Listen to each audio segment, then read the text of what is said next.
আউযু বিল্লাহি মিনাশ শাইতানির রাজীম বিসমিল্লাহির রহমানির রহিম। সম্মানিত দিনী ভাইরা, আল্লাহ রাব্বুল আলামিনের অশেষ শুকরিয়া যে আমরা তার নগণ্য বান্দা এবং আমরা দিনের কিছু আলোচনা শোনার জন্য এবং আমল করার জন্য একত্রিত হতে পেরেছি। সকল যুবক ভাইরা যে ইচ্ছা আশা উদ্দীপনা নিয়ে এখানে আমরা একত্রিত হয়েছি, তার জন্য আমরা সকলেই আল্লাহ রাব্বুল আলামিনের দরবারে শুকরিয়া জানাবো, আলহামদুলিল্লাহ। অতঃপর লাখো কোটি সালাম এবং দরুদ বর্ষিত হোক নবীদের শেষ নবী, আমাদের সকলের প্রিয় নবী মুহাম্মদুর রাসূলুল্লাহ সাল্লাল্লাহু আলাইহি ওয়াসাল্লামের প্রতি, যিনি অত্যন্ত পরিশ্রম করে দ্বীনে ইসলামকে, স্বচ্ছ দ্বীনকে আমাদের মাঝে পৌঁছে দিয়ে গেছেন। তাই জন্য আমরা সকলেই তার আত্মার উদ্দেশ্যে আরেকবার দরুদ পাঠ করব, আল্লাহুম্মা সাল্লি আলাইহি আল্লাহুম্মা বারিক আলাইহি। আমরা বিগত কয়েকদিন ধরে দিনী আলোচনার মজলিসে বসছিলাম।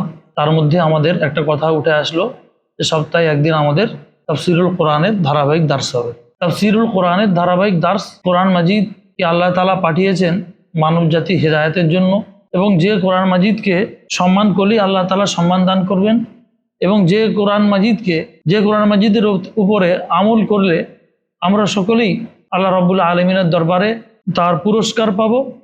আর এর উল্টো যদি আমরা কোরআন মাজিদকে তার প্রতি আমল না করি এবং তাকে সম্মান না জানাই, তাহলে আল্লাহর কাছে লাঞ্ছিত বাঞ্ছিত হব, ঠিক যেমন পূর্বেকার উম্মতরা হয়েছিল। কোরআন আমাদেরকে দেওয়া হয়েছে আর তাদেরকে বিভিন্ন আসমানি গ্রন্থ দেওয়া হয়েছিল। যাকে যে গ্রন্থ দেওয়া হয়েছিল সেই গ্রন্থের প্রতি তারা আমল করেনি, এবং অনেক এমন দল উপদল ছিল যারা তাদের নবীর নিয়ে আসা ধর্মগ্রন্থগুলি তারা পালন করেনি, বরং তার মধ্যে আবার বিকৃত সাধন করেছিল, যে তাওরাত ইনজিল এই ধরনের যে গ্রন্থগুলো ছিল, যার ফলে আল্লাহ তাআলা পরবর্তীতে আবার নতুন করে ধর্ম পাঠাতেন। যখনই কোনো ধর্মগ্রন্থ বিকৃত হয়ে যেত, আবার নতুন করে ধর্মগ্রন্থ পাঠাতেন। এখন আমরা তাফসিরুল কোরআনের যে মাহফিল হচ্ছে, এই মাহফিলের শুরু করার পূর্বে আমরা সকলেই আল্লাহ রাব্বুল আলামিনের কাছে দৃঢ় প্রতিজ্ঞাবদ্ধ যে আল্লাহ রাব্বুল আলামিনের যে কিতাব গ্রন্থ, এর মধ্যে যে ধর্মীয় বাণী বিধিবিধান আছে সেগুলো আমরা পালন করব। আল্লাহ যেন আমাদের সকলকে সে শক্তি এবং সামর্থ্য দান করেন, আল্লাহুম্মা আমিন। এখন আমাদের তাফসিরুল কোরআন বিষয়টি জানার পূর্বে যে জিনিসটা আমাদের কাছে জানার প্রয়োজন, বিশেষ করে যে কোরআন মাজিদ কি কাকে বলে, তাফসির কি কাকে বলে, এবং তাফসিরের প্রকারভেদ, এগুলো জানা প্রয়োজন। কেন পৃথিবীর ইতিহাসে কোরআন মাজিদকে কেন্দ্র করে বহুগুলো তাফসির লেখা হয়েছে, অনেক তাফসির লেখা হয়েছে, কিন্তু দেখা যাবে সব তাফসিরগুলো কিন্তু কোরআন মাজিদের উদ্দেশ্য সাধন করতে সক্ষম হয়নি, বরং এমন অনেক তাফসির গ্রন্থ আছে যেগুলো পড়লে মানুষের ঈমান আকীদা নষ্ট হয়ে যাওয়ার সম্ভাবনা আছে, যেগুলোর মধ্যে মওযু হাদিস আছে, যেগুলোর মধ্যে অনেক ইসরাইলি কিসসা কাহিনী বর্ণনা করা আছে। অথচ ইসরাইলি কিসসা কাহিনীর ব্যাপারে খোদ আমাদের প্রিয় নবী মুহাম্মদ রাসূলুল্লাহ সাল্লাল্লাহু আলাইহি ওয়াসাল্লাম বলেছেন, লা তুসাদ্দিকুহু ওয়া লা তুকাযযিবুহু, যে বিগত উম্মতদের কাছ থেকে তোমরা ধর্মীয় কোনো কথা তা সত্যায়নও করো না আর তাকে মিথ্যাও বলো না। হতে পারে সেটা সত্যি আর তোমরা মিথ্যা বলে ধরা খেয়ে যাবে, আবার হতে পারে সেটা মিথ্যা আর তোমরা সত্য বললে সেটা, তাহলে তোমাদের খুব ধর্মের মধ্যে একটা কমি আসতে পারে, তোমরা গুমরাহ হয়ে যাওয়ার সম্ভাবনা থাকবে, পথভ্রষ্ট হয়ে যাওয়ার সম্ভাবনা থাকতে পারে। তাই জন্য প্রিয় নবীজির বিধান হচ্ছে যে আমরা ইহুদি খ্রিস্টানদের যে বর্ণনা সূত্রগুলো সেগুলো আমরা সেভাবে দেখব, ইনশাআল্লাহ পরবর্তীতে আমরা সেগুলো আরো জানতে পারবো। এখন হচ্ছে আমাদের মানার বিষয় যে আল্লাহ রাব্বুল আলামিন মানুষকে সৃষ্টি করলেন ইবাদতের জন্য, তারপরে সৃষ্টি করার পরে সেই কিয়ামতের দিনেতে আল্লাহ তাআলা যখন মানুষকে সৃষ্টি করার পরে আদম আলাইহিস সালামকে সৃষ্টি করার পরে তার বংশধরদেরকে ডান দিক বাঁ দিকে দাঁড় করিয়ে দিলেন, আর প্রত্যেকের কাছেই অঙ্গীকার নিলেন। ওয়াইদ আখাযা রাব্বুকা মিন বানি আদামা মিন যুহুরিহিম যুররিয়াতাহুম ওয়া আশহাদাহুম আলা আনফুসিহিম, বিখ্যাত আয়াত সূরা আরাফের। তো এই অঙ্গীকার যখন নিলেন তখনই আল্লাহ তাআলা মানুষদেরকে বলে পাঠিয়েছেন যে যখনই তোমরা পথভ্রষ্ট হবে তখন আমি আমার নবীদেরকে পাঠাবো, কিতাব পাঠাবো, বিভিন্ন আসমানি গ্রন্থ পাঠাবো, যাতে মানুষজন হিদায়াতের পথে আসে, মানুষজন যাতে সঠিক পথে আসে। এই ধারায় সর্বশেষ গ্রন্থ হচ্ছে কি আল কোরআন। সর্বশেষ গ্রন্থ হচ্ছে কি? আল কোরআন। অসংখ্য নবী এসেছে, নবী রাসূল অসংখ্য এসেছে, ঠিক আছে। তার মধ্যে সর্বশেষ রাসূল হচ্ছে কি? আমাদের প্রিয় নবী মুহাম্মদ রাসূলুল্লাহ সাল্লাল্লাহু আলাইহি ওয়াসাল্লাম। আর তাকে দেওয়া হয়েছে কি? এই গ্রন্থ আল কোরআন। এই গ্রন্থ আল কোরআন দেওয়া হয়েছে। তা আল কোরআনের সংজ্ঞা কি? আমরা সর্বপ্রথম জানবো আল কোরআন কাকে বলে। আল কোরআন হচ্ছে আল্লাহ তাআলার ঐশী বাণী, আল্লাহ তাআলার কালাম, কালামুল্লাহি। আল কোরআন ও কালামুল্লাহি, আল্লাহ তাআলার কালাম। আল্লাহ তাআলার সৃষ্ট না, মখলুক না, আল্লাহ তাআলার কালাম, কথা। আর এটি নাজিল হয়েছে আল মুনাজ্জাল আলা মুহাম্মাদিন সাল্লাল্লাহু আলাইহি ওয়াসাল্লাম। এটি অবতীর্ণ হয়েছে কার উপরে? মুহাম্মদুর রাসূলুল্লাহ সাল্লাল্লাহু আলাইহি ওয়াসাল্লামের উপরে। আর আল মুতাআব্বাদ বিতিলাওয়াতিহি, যে এই কোরআন মাজিদকে পড়লে নেকি সওয়াব পাওয়া যাবে। এর পড়াতে এ প্রত্যেকটা হরফে হরফে কি নেকি, তাই তো। আর এর পড়া হচ্ছে ইবাদত। নামাজের মধ্যে এগুলো আমাকে পাঠ করতে হবে, তবে আমার নামাজ হবে। নামাজে যে কেরাত পাঠ করার কথা বলা হয়েছে, যদি আমি একটি হাদিস তেলাওয়াত করে নামাজ সম্পূর্ণ করি তো নামাজ হবে? হবে না। কারণ এই কোরআন তিলাওয়াত করা ইবাদত, এবং নামাজের মধ্যে কোরআন পাঠ করতে হবে, তবেই কিন্তু আমাদের নামাজ শুদ্ধ হবে। এই জন্য আল্লাহ তাআলার কালাম দুই প্রকার। একটা হচ্ছে ওয়াহিয়া মাতলু, আরেকটা হচ্ছে ওয়াহিয়া গায়র মাতলু। ওয়াহিয়া মাতলু হচ্ছে কোরআনটা যেটা তেলাওয়াত করা হয়, আমরা সকলেই তেলাওয়াত করি, তাই তো। আর একটা হচ্ছে ওয়াহিয়া গায়র মাতলু, যেটা হাদিসের মধ্যে আসে, তাকে হাদিসে কুদসি বলে। হাদিসের গ্রন্থের মধ্যে আসে, তাকে বলে হাদিসে কুদসি, সেটাও আল্লাহর কালাম। কিন্তু সেইটা আর এটার মধ্যে পার্থক্য কি? এটাও আল্লাহর কালাম, হাদিসের মধ্যেও আছে কিছু যেগুলোকে হাদিসে কুদসি বলে, সেটাও কিন্তু আল্লাহর কালাম। পার্থক্য কি হচ্ছে দুটোর মধ্যে? যে এইটা পাঠ করা ইবাদত, আর হাদিসে কুদসিটা পাঠ করা কিন্তু ইবাদত না, ঠিক আছে। যেমন একটি হাদিস, যে জুলুম অত্যাচার করার ব্যাপারে আল্লাহ তাআলা বলেছেন, ইয়া ইবাদি ইন্নী হারামতু যুলমা, হে আমার বান্দারা তোমরা জেনে রাখো আমি জুলুম অত্যাচারকে হারাম করে নিয়েছি নিজের উপরে, সুতরাং তোমরা আপোষে কেউ কারোর উপরে জুলুম অত্যাচার করবে না। ফালা তাযলিমু আনফুসাকুম, তোমরা যেন কেউ একে অপরের উপরে জুলুম অত্যাচার করবে না। তাহলে এই হাদিসের দ্বারা কি জানা যায়? যে জুলুম করা মহাঅপরাধ, তাই জন্য আল্লাহ তাআলা আমাদের একে অপরের সাথে ইনসাফ প্রতিষ্ঠা করতে বলেছেন, আর জুলুম অত্যাচার করতে মানা করেছেন। এই হাদিসটা কি? হাদিসে কুদসি। এটা কি? হাদিসে কুদসি। এটা আল্লাহ তাআলার কালাম।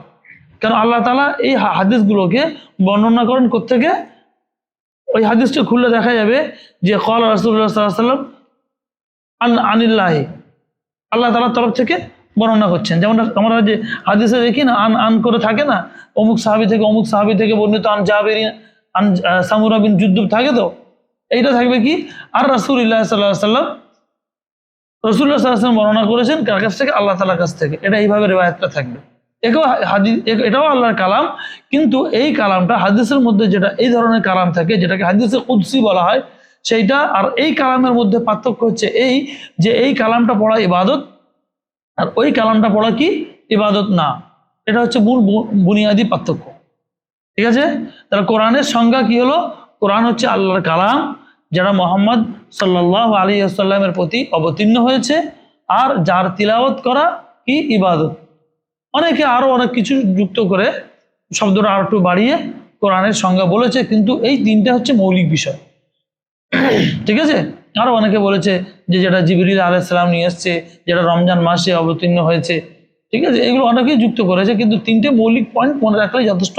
এই কোরআন হচ্ছে কালামুল্লাহ, আল্লাহর মখলুক নয়। আর হচ্ছে এটা মুহাম্মদ সাল্লাল্লাহু আলাইহি ওয়াসাল্লামের উপর অবতীর্ণ হয়েছে, অন্য কারোর উপর অবতীর্ণ হয়নি। আর তৃতীয় হচ্ছে কি? এইটা পড়া, তিলাওয়াত করা ইবাদত। কোরআনের প্রতিটি হরফে একটা কটা করে নাকি? একটা নাকি কটা? 10টা করে নাকি? প্রতিটা হরফে 10টা নাকি? আলিফ লাম মিম তো কটা নাকি? আলিফ লাম মিম, তাহলে কটা নাকি? 30টা নাকি? এরা এইরকম নেকি সওয়াবপূর্ণ আর কিন্তু কোনো কিছুই নেই। এই জন্য কোরআন তেলাওয়াত করা হচ্ছে আল্লাহর বিশাল বড় ইবাদত। কোরআন কি? এই কোরআন সম্পর্কে জানাটাই একটা লেসন। খালি কোরআন সম্পর্কে, কোরআনের গুরুত্ব, মাহাত্ম্য, ফজিলত এই সম্পর্কে জানতেই পুরো একটা লেসন পার হয়ে যাবে। কথা বোঝা আসছে? কোরআন যে ভালো করে পড়তে পারে, কোরআনের অর্থ বুঝতে পারে, যে আল্লাহর নৈকট্য লাভের ফেরেশতা, নিকটবর্তী ফেরেশতা, তাদের সঙ্গে তার কি হবে? সমতুল্য হবে জ্ঞানের দিক থেকে। আর যে ব্যক্তি কোরআনকে বুঝে পড়ে যে ব্যক্তি কোরআনকে বুঝে পড়ে না, শুধু তেলাওয়াত করছে, তার সওয়াব পাবে, সে যেমন 10টা 10টা করে প্রত্যেক অক্ষরে নাকি পাবে, ঠিক আছে। আর যে ব্যক্তি হয়তো কোরআন ভালো করে রিডিং পড়তে পারে না, কুতিয়ে কুতিয়ে পড়ে, তার ফালাহু আজরান, তার আবার 2টো আজর হবে, কেন সে চেষ্টা করার জন্য, তার কুতিয়ে কুতিয়ে পড়ার জন্য তার আবার ডবল নাকি। এক একটা স্তর কোরআন মসজিদের, এক একটা স্তর। এই পৃথিবীর বুকে কোরআন মসজিদ হচ্ছে কি আল্লাহর রশি, আল্লাহ তাআলা তার রশিকে ছেড়ে দিয়েছেন। তুমি ধরো এই কোরআনকে আঁকড়ে ধরে থাকো, মানে কি তেলাওয়াত করো সবসময়, তারপরে এর বিধানের প্রতি আমল করো, তাহলে কিন্তু তুমি জান্নাতে পৌঁছে যাবে। মুসলিম শরীফে একটা হাদিস আছে, একবার এক ব্যক্তি স্বপ্ন দেখলো, আল্লাহ রাসূল সাল্লাল্লাহু আলাইহি ওয়াসাল্লামের কাছে এসে বললেন, তারপর দিন সকালবেলা নবীজির স্বভাব ছিল যে প্রত্যেক দিন ভোরবেলা লোকেদেরকে জিজ্ঞেস করতে যে কেউ কিছু আজকে স্বপ্ন আছে বলবে। তো একজন এসে স্বপ্ন বললো যে হুজুর, আমি কালকে রাতে স্বপ্ন দেখেছি যে আসমান থেকে যেন একটা রশি ঝুলছে, দড়ি। সেই দড়িটা আমি দেখলাম যে আপনি প্রথমে ধরে উঠে গেলেন, তারপরে দেখলাম যে আরেকজন ধরলো, সে উঠে গেল, তারপরে দেখলাম আরেকজন ধরলো, সে উঠে গেল, তারপরে আরেকজন ধরে সে উঠে যাচ্ছে, রশিটা ছিঁড়ে পড়েছে, আবার রশিটা জুড়ে দেওয়া হয়েছে, তৃতীয় ব্যক্তিও চলে গেল। তো আর সেই রশি থেকে চারিপাশ থেকে দেখা যাচ্ছে যে ঘি আর মধু ঝরছে, মেঘ করে আছে, রশি ঝুলছে, আর সেই উপর থেকে চারিদিক থেকে কি মধু আর ঘি ঝরে পড়ছে। লোকেরা যে যেমন পারে তেমন ঘি আর মধু হাতে করে নিয়ে চলে যাচ্ছে, যে যতটা পাচ্ছে নিয়ে যাচ্ছে, যে মধু ঘি ফ্রি বন্টন হচ্ছে। তো আল্লাহ রাসূল সাল্লাল্লাহু আলাইহি ওয়াসাল্লামকে জিজ্ঞাসা করা হলো যে হুজুর, এর ব্যাখ্যাটা কি হবে? তো আবু বকর পাশে ছিল, আবু বকর বললেন, হুজুর, আমি এর ব্যাখ্যাটা বলে দিতে পারবো ইনশাআল্লাহ, ঠিক আছে, আর চ্যালেঞ্জ করছি কোনো ভুল করব না, আমি বলে দিতে পারবো, আর আমি এতে কোনো ভুল করব না। আবু বকরকে আল্লাহ রাসূল সুযোগ দিলেন যে ঠিক আছে, তাহলে তুমি বলো, বলো এর ব্যাখ্যাটা কি হবে। তখন বললেন যে এই যে ঘি মধু পড়ছে, ঠিক আছে, এটা হচ্ছে কি, রশিটা কি, এই রশিটা হচ্ছে কোরআন, এই কোরআন হচ্ছে রশি, ইসলামী শরীয়ত হচ্ছে এই রশিটা, আর এই কোরআন থেকে ঝরে পড়ছে কি মধু ঘি ঝরে পড়ছে, মধু আর ঘি ঝরে পড়ছে।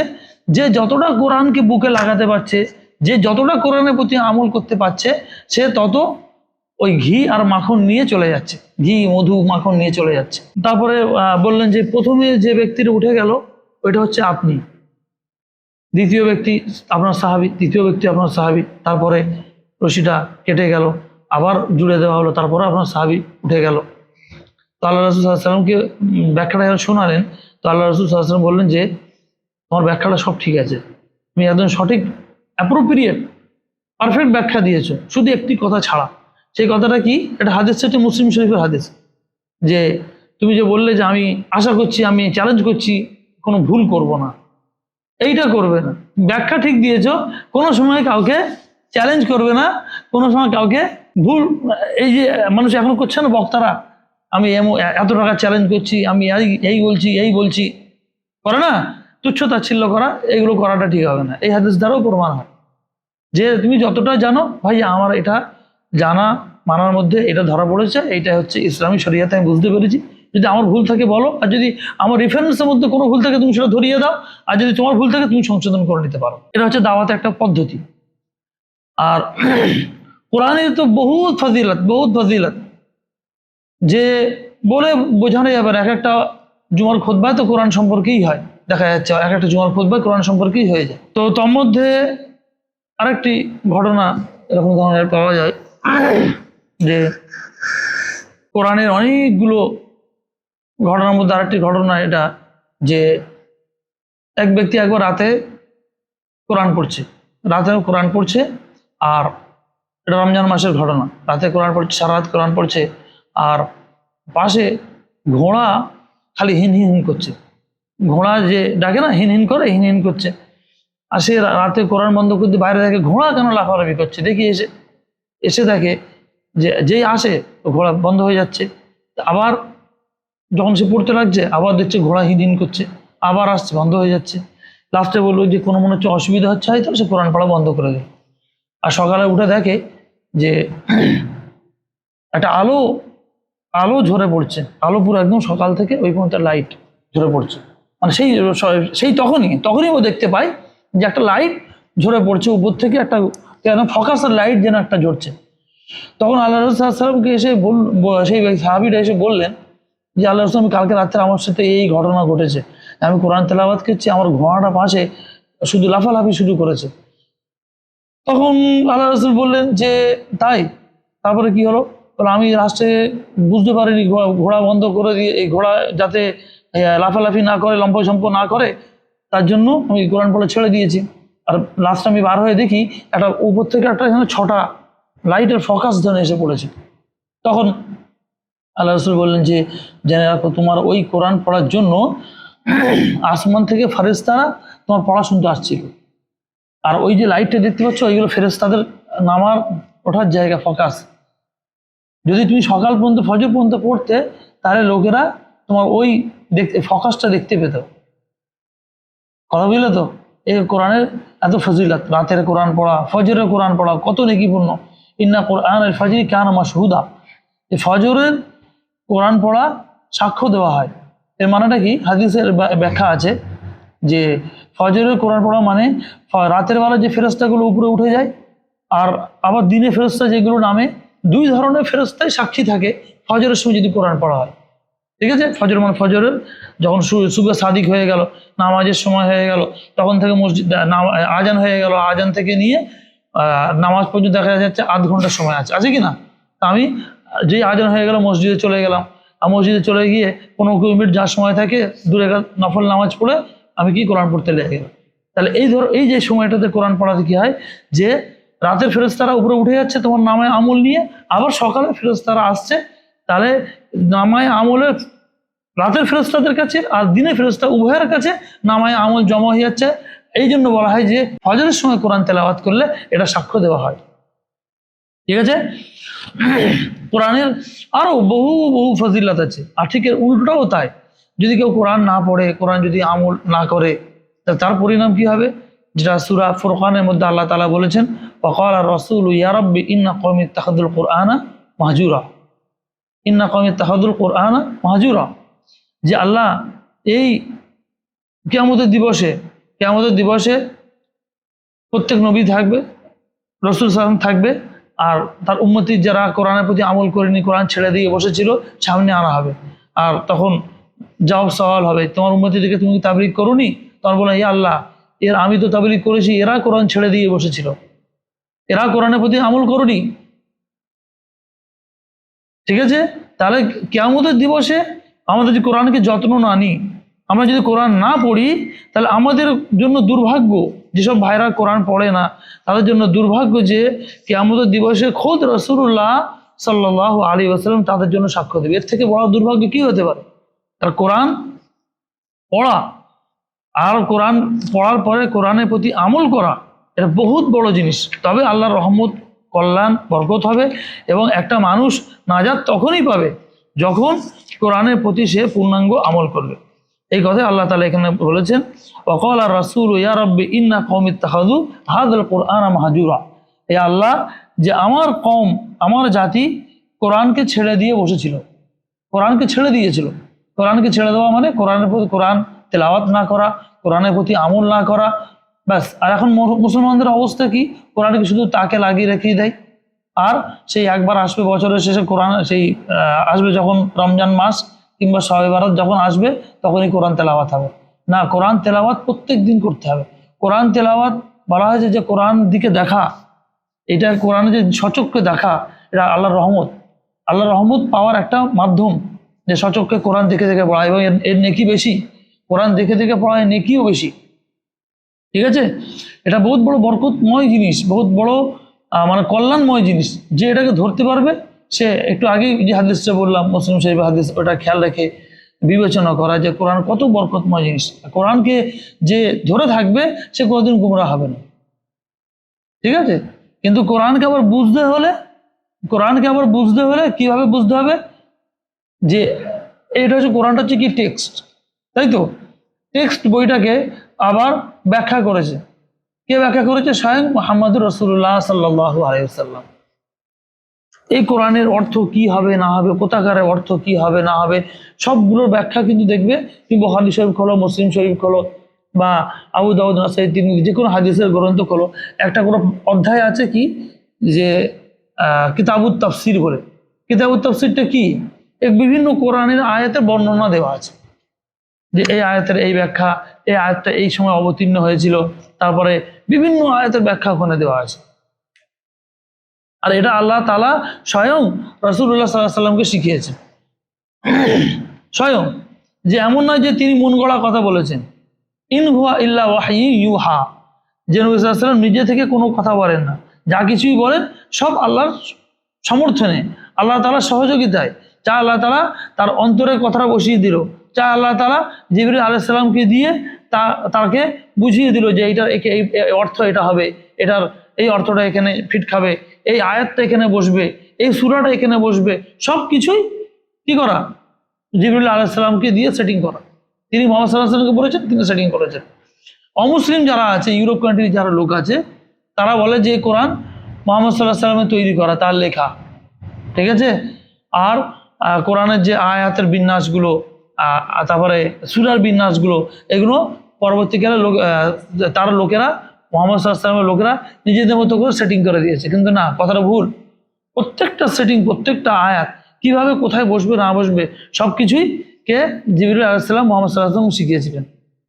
নবী সাল্লাল্লাহু আলাইহি ওয়াসাল্লাম প্রত্যেক রমজান রাতেতে কোরআন মাজিদ শোনাশুনি করতেন, কাকে? জিবরিল আলাইহিস সালামকে দিয়ে।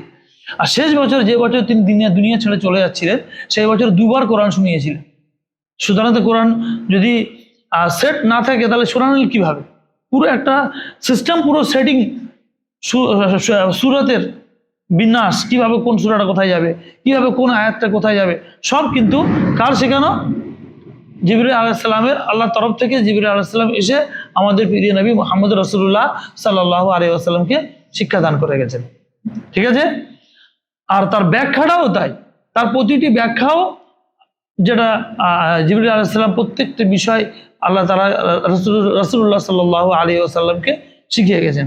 হুয়াল্লাযী বাআসা ফিল উম্মিয়িনা রাসূলাম মিনহুম ইয়াতলু আলাইহিম আয়াতিহি ওয়া ইউযাক্কিহিম ওয়া ইউআল্লিমুহুমুল কিতাব ওয়াল হিকমা, যেটা সূরা জুমার 2 নম্বর আয়াতে বলা আছে যে রাসূল পাঠানোর উদ্দেশ্য কি? হুয়াল্লাযী বাআসা ফিল উম্মিয়িনা রাসূলাম মিনহুম, একটি রাসূলকে পাঠিয়েছেন, ইয়াতলু আলাইহিম আয়াতিহি, যিনি তার আয়াতগুলো, আল্লাহর আয়াতগুলো পাঠ করে শোনাবেন, ওয়া ইউযাক্কিহিম, আর তাদের হিদায়াত করবেন। কাদের? তাদের নফসকে তাজকিয়া করবেন, নফসকে পরিশুদ্ধ করবেন। যে মানুষের অন্তরগুলো যে শিরক বুত পূজাতে যে কালিমা লিপ্ত হয়ে আছে, অন্ধকার নিমজ্জিত হয়ে আছে, শিরক বিদআতের অন্ধকারে নিমজ্জিত হয়ে আছে, তা থেকে তাদের অন্তরগুলোকে পবিত্র করবেন। এটা কার কাজ? রাসূলের কাজ। ইউযাক্কিহিম ওয়া ইউআল্লিমুহুমুল কিতাব ওয়াল হিকমা, আর এই কিতাবের জ্ঞান দান করবেন। ওয়া ইউআল্লিমুহুমুল কিতাব, আর এই কিতাবের শিক্ষা দান করবেন। ওয়া ইউআল্লিমুল কিতাব ওয়াল হিকমা, আর হিকমত দান করবেন। যে হিকমত কে দান করবেন? রাসূলুল্লাহ সাল্লাল্লাহু আলাইহি ওয়াসাল্লাম তার উম্মতদেরকে। এইটা হচ্ছে রাসূলের কাজ, ঠিক আছে। ওয়া ইন কানু মিন ক্বাবলু লাফি যালালিম মুবিন, আর না হলে মানুষরা তো এর আগে মানে স্পষ্ট গুমরাহির মধ্যে, পথভ্রষ্টতার মধ্যে ছিল। সুতরাং রাসূলুল্লাহ সাল্লাল্লাহু আলাইহি ওয়াসাল্লামের আগমন আমাদের জন্য অনেক বড় আল্লাহর রহমত, তাই তো নাকি? অনেক বড় রহমত যে মানুষকে আল্লাহ তাআলা হিদায়াতের জন্য একটা রাসূল পাঠিয়েছেন। আর আমরা শেষ নবীর উম্মত, আলহামদুলিল্লাহ, তাই তো? আলহামদুলিল্লাহ বললে আমরা শেষ নবীর উম্মত। যে নবী সর্বশ্রেষ্ঠ নবী, যে নবী সাইয়্যিদুল আম্বিয়া, সমস্ত নবীদের আবার নবী, তাই তো নাকি? সেই নবীর উম্মতি হতে পারে। আর এই শেষ গ্রন্থ, এরপর আর কোনো গ্রন্থ, আসমানি গ্রন্থ আসবে না। এই গ্রন্থ যে আল্লাহ তাআলা আমাদের উপরে অবতীর্ণ করেছেন, আমরা তার জন্য আল্লাহ রাব্বুল আলামিনের দরবারে কি করব? শুকরিয়া জানাবো। আর শুকরিয়া জানানোর উপায় কি? খালি আপনাকে হুজুর হুজুর করে শুকরিয়া না। শুকুর কি? শুকরিয়া আদায় হচ্ছে এটা যে এই কোরআনকে আমরা তেলাওয়াত করব, এই কোরআনের প্রতি আমরা আমল করব, এবং বিভিন্ন আহকাম, বিধি নিষেধ আছে সেগুলো আমরা ভালো করে জানবো, তার আমল করব। অনেকেই বলে যে এই কোরআন তোমাদের জন্য না, তোমরা বুঝতে পারবে না, তাই তো? এটা তাদের ভুল ধারণা। কারণ আল্লাহ তাআলা কোরআনের মধ্যে বলে দিয়েছেন, ওয়ালাকাদ ইয়াসসারনাল কুরআনা লিযিকরি ফাহাল মিন মুদ্দাকির, যে আল্লাহ তাআলা বলেছেন যে আমি এই কোরআনকে, এই জিক্র মানে এখানে কোরআনকে বলা হয়েছে, এই কোরআনকে আমি সহজ করে দিয়েছি। ফাহাল মিন মুদ্দাকির, কেউ কি উপদেশ গ্রহণকারী আছো? তো উপদেশ গ্রহণকারী কখন হবে? যখন তুমি জানবে এর মানে, যখন তুমি এর অর্থগুলো বুঝবে, তখনই হবে। রইল যে একটা মানুষ সব জানতে পারবে তা তো নয়, যার যেটা জানা নেই সে তার উপর মহল থেকে জেনে নেবে। ফাস আলু আহলা যিকরি ইন কুনতুম লা তা'লামুন, আল্লাহ তাআলা এই আয়াতটা দুবার বর্ণনা করেছেন। ঠিক আছে, যে তোমার যেটা জানা নেই সেটা তুমি জ্ঞানীদের কাছ থেকে জেনে নেবে, কিন্তু এর মানে এই নয় যে আমি জানতে পারবো না। বরং তোমাকে কেউ যদি ধোঁকা দেয়, সে ধোঁকাবাজি ধরার উপায় হচ্ছে এই কোরআন।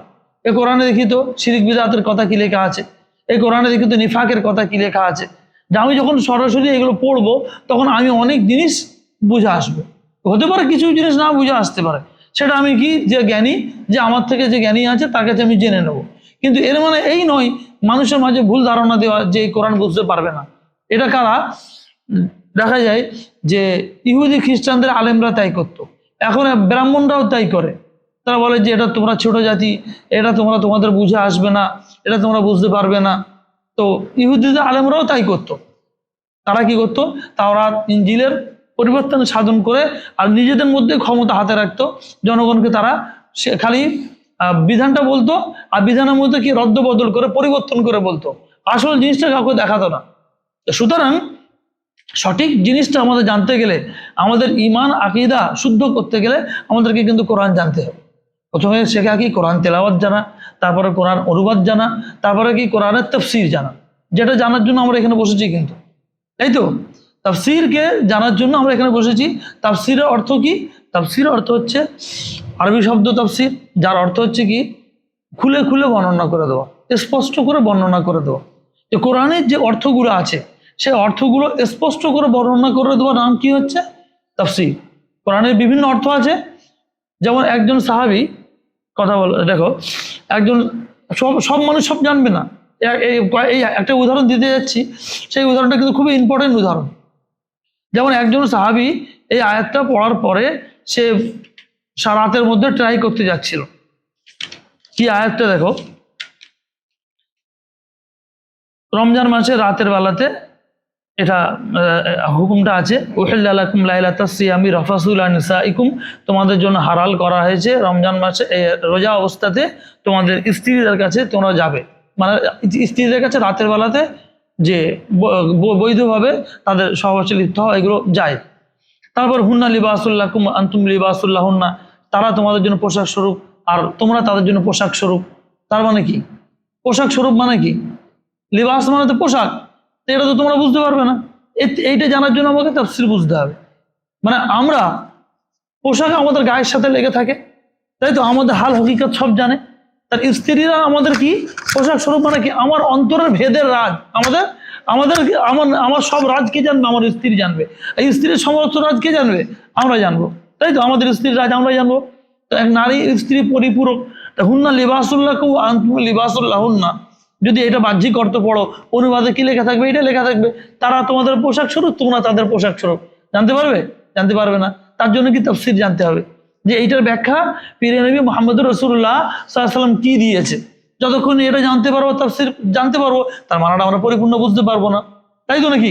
তারপর আবার দেখো তারপর আছে আলিমাল্লাহু আন্নাকুম কুনতুম তাখতানুনা আনফুসাকুম ফাতাবা আলাইকুম ওয়া আফা আনকুম, যে আল্লাহ তাআলা জানেন তোমরা যা কিছু লুকিয়ে রাখো, যা কিছু তোমরা লুকিয়ে রাখো ওটা আল্লাহ জানে, প্রকাশ করো সেও জানে। ঠিক আছে, ফাতাবা আলাইকুম ওয়া আফা আনকুম, আল্লাহ তাআলা তোমাদের তওবা কবুল করেন এবং তোমাদেরকে ক্ষমা করে দেন। তার মানে যদি কোনো লুকিয়ে ভুল টুল করে থাকো, অপরাধ করে থাকো, আল্লাহর কাছে ক্ষমা চাও, আল্লাহ মাফ করে দেন। فالآن باشروهن وابتغوا ما كتب الله لكم وكلوا واشربوا حتى يتبين لكم الخيط الأبيض। তারপরে এই আয়াতটা বলার জন্য এটা বলতে যাচ্ছি যে অকুলু আশরাবু হাত্তা ইয়াতাবাইয়ানা লাকুমুল খাইতুল আবিয়াদু মিনাল খাইতিল আসওয়াদি মিনাল ফাজরি, যে তোমরা খাও এবং পান করো হাত্তা ইয়াতাবাইয়ানা লাকুমুল খাইতুল আবিয়াদু মিনাল খাইতিল আসওয়াদি মিনাল ফাজরি, যতক্ষণ না ফজরের সময় সাদা সুতো কালো সুতো থেকে আলাদা না হয়ে যায়। রমজান মাসে খাওয়া দাওয়া আমরা কতক্ষণ পর্যন্ত চালু রাখবো, এই কথাটা এখানে বলছে যে ফজরের সময় কালো সুতো থেকে সাদা সুতো যতক্ষণ না আলাদা হয়ে যায় ততক্ষণ তোমরা খাওয়া পান করা জারি রাখো। এবার একজন সাহাবী সে এই আয়াতটা পড়ে নিজে নিজে মানা উদ্ধার করতে গেছে, রাতের বেলায় একটা সাদা সুতো আর বাম দিকে কালো সুতো রেখে দিয়েছে। না, কোরআনে এসছে সাদা সুতো কালো সুতো থেকে কখনো আলাদা হয় দেখি, ঠিক আছে? ফজরের সময় উঠে দেখছে সাদা সুতো কালো সুতো, কই সাদা কালো হচ্ছে না, কালো সাদা হচ্ছে না। তারপরের দিন সকালবেলা পীর রাসূল মুহাম্মদ রাসূলুল্লাহ সাল্লাল্লাহু আলাইহি ওয়াসাল্লামের কাছে এসে বলছেন, হুজুর এই কোরআনে আয়াতে লেখা আছে সাদা সুতো কালো সুতো থেকে আলাদা হয়ে যাবে, কই সেটা তো দেখতে পেলাম না। তখন আল্লাহ রাসূল মৃদু হাসলেন আর বললেন, এর অর্থ এটা নয়, এর অর্থ হচ্ছে কি, যে ফজরের সময় কালো আকাশে সাদা যে রেখাটা ওঠে একে সুবহে সাদিক বলে। এই সুবহে সাদিকের আগে পর্যন্ত তোমার খাওয়া দাওয়া এর আগে ছেড়ে দিতে হবে, সুবহে সাদিকের আগে তোমাকে খাওয়া দাওয়া ছেড়ে দিতে হচ্ছে। তাহলে এই অর্থ, কোরআন মাজিদের অর্থ বোঝার জন্য আমাকে তাফসির বুঝতে হবে। তাফসিরের মধ্যে এই আল্লাহ রাসূলের এই ঘটনাটা আমি কোথায় পাবো? এই ঘটনাটা কি হাদিসের মধ্যে এসছে। এই ঘটনাটা হাদিসের মধ্যে একটা বিভিন্ন অধ্যায় আছে, কিতাবুত তাফসির বলে, এই তাফসিরের অধ্যায়ের মধ্যে এগুলো সব বর্ণনা হয়েছে। সুতরাং আমরা কোরআনকে বুঝতে গেলে আমরা কিসের মোহতাজ, কিসের আমরা মুখাপেক্ষী? এই হাদিসের তাফসিরের মোহতাজ। খোদ আল্লাহ রাসূল সাল্লাল্লাহু আলাইহি সাল্লামকে এই তাফসির বর্ণনা করে শুনিয়ে দেওয়া হয়েছে, যারা সূরা কিয়ামতে আল্লাহ রাব্বুল আলামিন বলেছেন স্পষ্ট রূপে, ইন্না আলাইনা জামআহু ওয়া কুরআনা সুম্মা ইন্না আলাইনা বায়ানা। এখানে আল্লাহ তাআলা স্পষ্ট রূপে এই আয়াতের মধ্যে বলেছেন। মানে অনেক ভাই আছে যারা কোরআনকে আবার নিজেদের মতো করে বুঝতে চায়, আমাদের যুগেও, বা যারা কোরআনকে নিজেদের মধ্যে ব্যাখ্যা করে আর নিজেদের মতো করে বুঝতে চায়, আইলেন আমরা আহলে কোরআন। আচ্ছা বলুন, এই আয়াতগুলো কি তার ক্ষমতা আছে বুঝে নেবে? যদি আল্লাহ রাসূলের এই ব্যাখ্যা না থাকতো কোনোদিন কি বুঝতে পারতো না? তাই সেই সব ভাইদের উদ্দেশ্যে এবং সেই সব পথভ্রষ্ট যারা মনে করে যে কোরআনকে আমি নিজে বুঝে নিজেই উদ্ধার করে নেবো, আমার কোনো তাফসিরের প্রয়োজন নেই, কোনো আলেমের প্রয়োজন নেই, তাহলে মারাত্মক ভুল করে।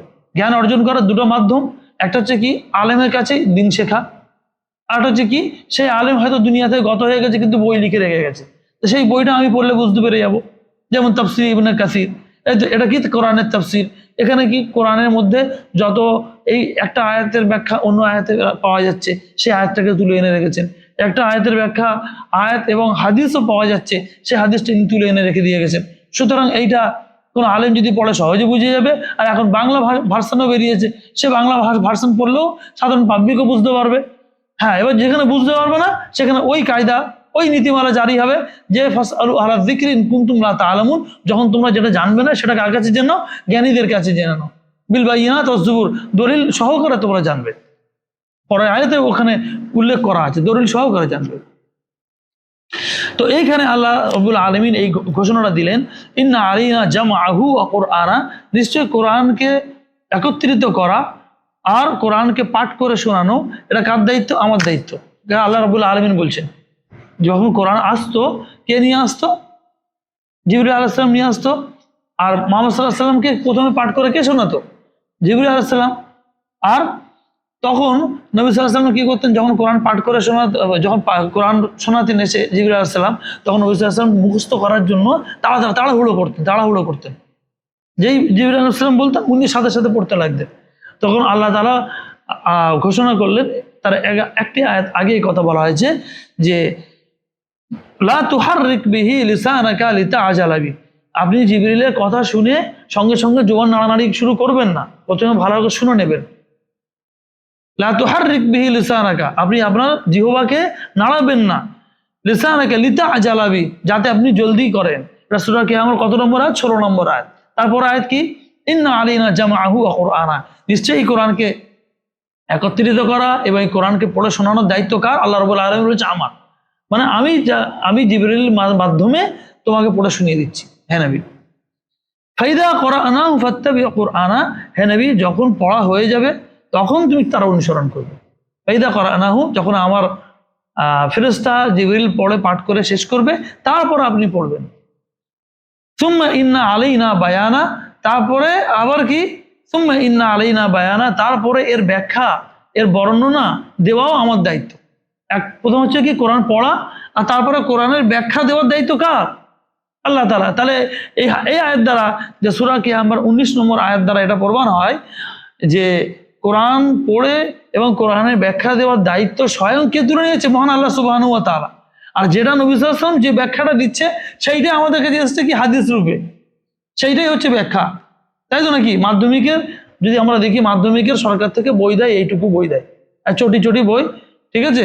আবার ওইটাকে দেখা যাচ্ছে ইংলিশ, ধরো 9, 10 ইংলিশ দেখবে সরকার থেকে বই দিয়েছে, এরকম পাতলা পাতলা বই, সেইটা আবার দেখবে বড় বড় কোম্পানি, ছায়া প্রকাশনী বা আরো অন্য অন্য কোম্পানি, লেখা প্রকাশনী কোম্পানি দেখবে এইরকম মোটা আকারে ব্যাখ্যা গ্রন্থ করছে, তাই তো নাকি?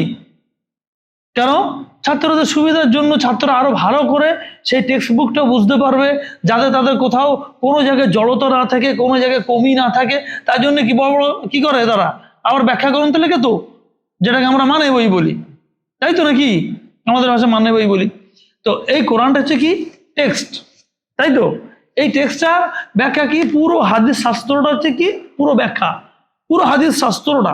বুখারী, মুসলিম, আবু দাউদ, নাসাই, তিরমিজি, ইবনে মাজাহ, এই 6টি মূল গ্রন্থ, তারপরও আরো বহু গ্রন্থ আছে, ঠিক আছে।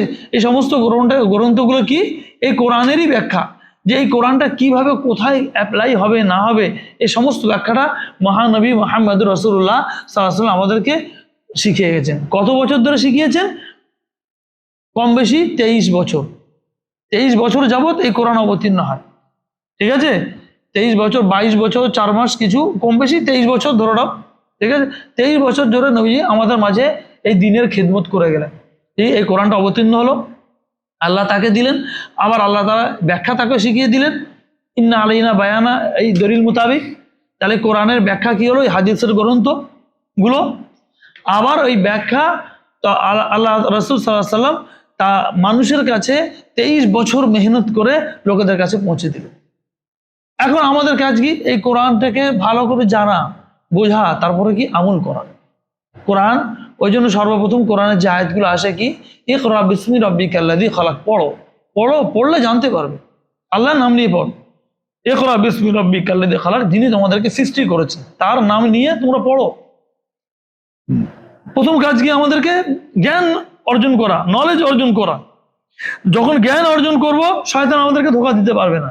আর জ্ঞান না থাকলে কি, শয়তান সহজে ধোঁকা দিয়ে দেয় মানুষকে, তাই তো নাকি? মানুষের জ্ঞানের অভাবেই শয়তান মানুষকে ধোঁকা দেয়, আর জ্ঞান থাকলে শয়তান ধোঁকা দিতে পারবে না। আর সাথে ভালো আলেমদের, যারা সত্যিকারের কোরআনের অর্থ বুঝতে সামর্থ্য এবং ব্যাখ্যা দিতে সামর্থ্য, তাদের সহচর্যে থাকতে হবে, তাদের সাথে থাকতে হবে, জানতে হবে। তাহলে কি হবে? ইনশাআল্লাহ জীবনের রাস্তা, চলার রাস্তা সহজ হয়ে যাবে। যে যতই ধোঁকা দিক না কেন, কিচ্ছু করতে পারবে না। কারণ আল্লাহ তাআলা কোরআনের মধ্যে ওয়াদা করেছেন যে মুমিন বান্দাকে রাস্তা দেখানোর দায়িত্ব কার? আল্লাহ তাআলা বলছেন আমার। ইন্না ইবাদি লাইসা লাকা আলাইহিম সুলতান, হে আমার, নিশ্চয়ই আমার বান্দাদের উপরে শয়তান তোমার কোনো জোর চলবে না, তোমার কোনো বল ফাঁদ ফন্দি খাটবে না আমার বান্দাদের উপরে, যারা নেক বান্দা হবে। ইন্না ইবাদি লাইসা লাকা আলাইহিম সুলতান, ঠিক আছে। তো কোরআন মাজিদ, এক তো কোরআন মাজিদের সংজ্ঞা গেল, তারপরে কোরআন মাজিদ যে ব্যাখ্যাটা হয় তাকে তাফসির বলে। এই তাফসিরটা কি? খোদ মুহাম্মদুর রাসূলুল্লাহ সাল্লাল্লাহু আলাইহি ওয়াসাল্লামের বিভিন্ন সময়কালে যে হাদিসের শাস্ত্রের মধ্যে যে ব্যাখ্যাগুলো এসেছে, জীবন জীবিকা কিভাবে চালাতে হবে, সমাজনীতি, রাষ্ট্রনীতি, একটা ফ্যামিলির সঙ্গে কিভাবে ডিল করতে হবে, বা তার শিশু কিভাবে মানুষ করতে হবে, এই যে 23 বছর ধরে যে তিনি তালিম দিয়ে গেলেন, এটা হচ্ছে এই কোরআনের তালিম। কোরআন হচ্ছে সংক্ষিপ্ত রূপ, আর বিস্তারিত রূপ কি? হাদিসের ব্যাখ্যাগুলো হচ্ছে বিস্তারিত রূপ। ওয়ানাজ্জালনা আলাইকাল কিতাবা তিবয়ানাল লিকুল্লি শাই ওয়া হুদাও ওয়া রাহমাতাল লিকাওমিন ইউমিনুন।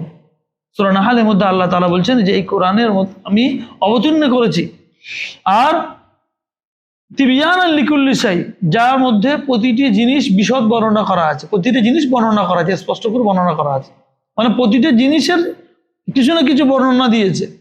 এবার সেখান থেকে নবীজির দায়িত্ব আল্লাহ তাআলা দিলেন যে তিনি সেটাকে ব্যাখ্যা করে লোকেদের সম্মুখে পাঠ করে শোনানো। দেখেন, ওয়ামা আনজালনা আলাইকাল কিতাবা ইল্লা লিতুবাইয়িনা লাহুমুল্লাযী ইখতালাফু ফীহি ওয়া হুদাও ওয়া রাহমাতাল লিকাওমিন ইউমিনুন। আর আমি হে নবী, আমি আপনার উপরে কিতাব অবতীর্ণ করেছি যাতে আপনি স্পষ্ট রূপে তাদের কাছে বর্ণনা করেন সেই বিষয়ে যে বিষয়ে তারা মতভেদ করে বসে আছে। আর এই কোরআনটা হচ্ছে হিদায়াত, রহমত তাদের জন্য যারা ঈমান নিয়ে আসে। এই কোরআনের মধ্যে বিভিন্ন ফজিলত, বিভিন্ন জিনিসগুলো বর্ণনা করা হয়েছে যে মানুষরা যখন একে আঁকড়ে ধরে থাকবে তারা গুমরাহ হবে না। এই জিনিসটা বিস্তারিত বলা আছে বিভিন্ন জায়গাতে। এখন আমরা কোরআনের ধারাবাহিক যখন সিলসিলা শুরু করব, ধারাবাহিক যখন চলবে, তখন আমাদেরকে শুরু করতে হচ্ছে কোথা থেকে? সূরা ফাতিহা থেকে আমাদের শুরু করতে হবে, তাই তো? সূরা ফাতিহা শুরু করার আগে আমরা প্রথমে আর জানবো আউযু বিল্লাহি মিনাশ শাইতানির রাজিম বিসমিল্লাহির রহমানির রহিম এর ব্যাখ্যাটা আমরা জানবো, ঠিক আছে? কারণ এর আগে আরেকটা বিষয় জানার দরকার আছে। কারণ কোরআনের যে তাফসির হয়, এই তাফসির 3 ধরনের হয়। কোরআনের তাফসির হয় 3 ধরনের। একটাকে বলা হয় তাফসিরে মাসুরা, আর একটা হয় তাফসিরে গায়রে মাসুরা, আর হচ্ছে একটা হয় তাফসিরে আকল বিল রায়, তাফসির বিল আকল আর রায়। তাফসিরে মাসুরাটা বলা হয় যে কোরআনের তাফসিরটা কোরআনের মধ্যে দিয়ে, যে একটি আয়াত এখানে আছে, সে আয়াতের বর্ণনা অন্য জায়গায় আছে। আবার দেখা যাচ্ছে কোরআনের বর্ণনা হাদিসের মধ্যে পাওয়া যাচ্ছে, কোনো ঘটনা বর্ণনা হাদিসের মধ্যে পাওয়া যাচ্ছে, একে বলা হয় তাফসিরে মাসুরা, অর্থাৎ কোরআন ও সুন্নাহ দ্বারা প্রমাণিত তাফসির। আর এই তাফসিরের মধ্যে সর্বোৎকৃষ্ট তাফসির হচ্ছে কি? তাফসির ইবনে কাসির, ঠিক আছে? মানে প্রত্যেকটা আয়াতের পেছনে কোনো আয়াত, কোনো না কোনো হাদিস তুমি পাবে এটার মধ্যে। আর এটাই হচ্ছে সালাফদের থেকে প্রমাণিত। এইটার উপরেই উম্মতের বেশিরভাগ লোকেদের আমল এবং বেশিরভাগ মুহাদ্দিসিন কিরামরা এরই উপরে আমল করে গেছেন। আর একটা কি? তাফসিরে গায়রে মাসুরা। তাফসিরে গায়রে মাসুরা বলতে যেটা মাসুরা নয়, মাসুরা মানে যেটা, যে তাফসিরটা, যে আয়াত সূরা বা আয়াতের তাফসিরটা কোরআনের আয়াত বা হাদিস সুন্নাহ, কোরআনে আয়াত বা সুন্নাহ দ্বারা নয়, বরং এটা পূর্ববর্তী উম্মতদের ভেতর থেকে যে খবরগুলো আসছে, যে তথ্যগুলো আসছে, সেইগুলো দিয়ে বর্ণনা করা। তো তাওরাত ইনজিলের কোনো একটা রেফারেন্স টেনে এনে কথাগুলো বলা, এটাকে বলা হয় কি? তাফসিরে গায়রে মাসুরা। যেমন ইউসুফ আলাইহিস সালামের অনেক ঘটনা বা ইয়াকুব আলাইহিস সালামের অনেক ঘটনা যেটা তাওরাতের মধ্যে আছে, ঠিক আছে, ইনজিলের মধ্যে এসছে, সেইগুলো কি টেনে এনে সেইগুলো তাফসিরের মধ্যে উল্লেখ করা। তাহলে এই তাফসিরটা কি হবে? তাফসিরে গায়রে মাসুরা। তো এই তাফসিরে গায়রে মাসুরার ব্যাপারে যেটা প্রথম বলেছি, সেই কথাটাই আসবে যেটা প্রিয় নবী মুহাম্মদ রাসূলুল্লাহ সাল্লাল্লাহু আলাইহি ওয়াসাল্লাম বলেছেন, লা তুসাদ্দিকুহু ওয়া লা তুকাযযিবু। তোমরা ওটাকে সত্যায়নও করো না, ওটাকে মিথ্যাও বলো না। কারণ যে হতে পারে সেটা সত্য, আবার হতে পারে সেটা মিথ্যা। তোমরা বলে নিজে আমল খারাপ করে লাভ নেই, ও যা আছে ওই অবস্থাতে রেখে দাও, ঠিক আছে? ওদের অনেক কথা ওর মধ্যে আছে এবং অনেক তারা পরিবর্তন। কারণ এটাকে নবীজি এই কথাটা বললেন কারণ তাওরাত ইনজিলের মধ্যে অনেক পরিবর্তন করে দিয়েছিল, তার পরবর্তী লোকেরা তার মধ্যে পরিবর্তন করে দিয়েছিল বহু জিনিসগুলো। এইবারে আসছে তৃতীয় রকমের তাফসির। তৃতীয় রকমের তাফসিরটা কি? তাফসির আকল বিল রায়, মানে যে তাফসিরটা করা হয় বিবেক বুদ্ধির দ্বারা। বিবেক বুদ্ধির দ্বারা মানে আমি চিন্তা ভাবনা করে আমি নিজেই একটা মানে তৈরি করে নিলাম, সেই মানেটা বললাম। বা বর্তমান সময়ে এই তাফসিরটা, তাফসির আকল বিল রায়, এর একদিক থেকে অপ্রয়োজনীয়, আবার একদিক থেকে এর প্রয়োজন আছে। এর প্রয়োজনটা কোনখানে আগে বলি। এর প্রয়োজনটা কোথায়? যেমন এখন বিজ্ঞান বাড়ছে, বিজ্ঞান বিস্তৃতি লাভ করছে, তো বিজ্ঞানে অনেক ব্যাখ্যাগুলো দেখা যাচ্ছে যে সেইগুলো বর্তমান সায়েন্সকে ফিট করে বলা যায়, ঠিক আছে? সেইগুলো দেখা যাচ্ছে যে মহাকাশ সম্পর্কে, মহাসমুদ্র সম্পর্কে, তারপরে আরও বিষয় যে মেয়েরাজের ঘটনাগুলো, তো একটা যুগ পর্যন্ত লোক ভাবতো যে এটা মিথ্যা, কিন্তু এখন লোক ভাবছে যে এই যে রকেট প্লেন যদি চলে যায় এত দূরে, তাহলে দ্রুতবাহী একটা আরোহণ হতেই পারে, দ্রুতবাহী একটা কিছু চড়ার বস্তু হতেই পারে, তাই না? এখন মানুষ সহজে বিশ্বাস করছে। তারপরে কোরআনের মধ্যে বিভিন্ন জায়গায় এসছে যে কোন ধরনের কিতাব, লা ইউগাদিরু সাগীরাতান ওয়ালা কাবীরাতান ইল্লা আহসাহা, যে কোন ধরনের বই, নামায় আমল যখন হিসাব পেশ করা হবে, যে যা আমার কিছু ছোট বড় কোনো জিনিসই ছাড়িনি, তাই না? তো এখন বিজ্ঞান বিস্তৃতি লাভ করেছে, এখন দেখা যাচ্ছে একটা ছোট চিপের মধ্যে সব তথ্য এসে যাবে, তাই তো? 1 টেরাবাইট 2 টেরাবাইট সব তথ্যের মধ্যে চলে এসছে, আছে কিনা? তাহলে আল্লাহর খাতায় সহজ কিনা? তো এটা কি আমরা এই আয়াতটা কিন্তু এখন বর্তমান বিজ্ঞানেতে আমরা আরো ভালো বুঝতে পারছি, তাই তো নাকি? আর দেখো সূরা ইয়াসিনের মধ্যে এসছে আলিয়াউমা নাখতিমু আলা আফওয়াহিহিম ওয়া তুকাল্লিমুনা আইদিহিম ওয়া তাশহাদু আরজুলুহুম বিমা কানু ইয়াকসিবুন। আজকের দিনে আমি তোমাদের অন্তরে মোহর মেরে দেবো, আর হাত পা দিয়ে কথা বলাবো, হাত পা তখন কথা বলবে, তাই তো নাকি? তো এখন দেখো তোমার একটা ফিঙ্গারপ্রিন্ট দিচ্ছ, তোমার সমস্ত বায়োডাটা, সব তথ্য, ব্যাংকে কত টাকা আছে না আছে সব চলে আসছে, তোমার তথ্য সব বেরিয়ে পড়ছে। কেয়ামতের দিনে সব মানুষের তথ্য বেরিয়ে পড়বে, তো কেউ আটকে রাখতে পারবে না, আর তখন আলাদা হাত পা দিয়ে কথা বলাবে। এইসব যেটা বর্তমান বিজ্ঞানের সাথে সম্পর্ক রাখে যেসব আয়াতগুলো, সেইগুলোর ক্ষেত্রে আকল বির রায় ঠিক আছে, কিন্তু এর একটা পথভ্রষ্টতার দিক হচ্ছে যে কোরআনের আয়াতগুলোকে সে হাদিসকে বলছে যে এটা মানুষের তৈরি করা, আর নিজে নিজে ব্যাখ্যা করতে শুরু করে দিচ্ছে।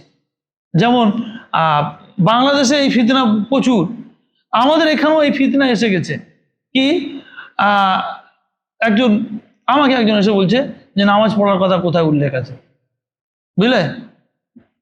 নামাজ পড়ার কথা কোথায় উল্লেখ আছে?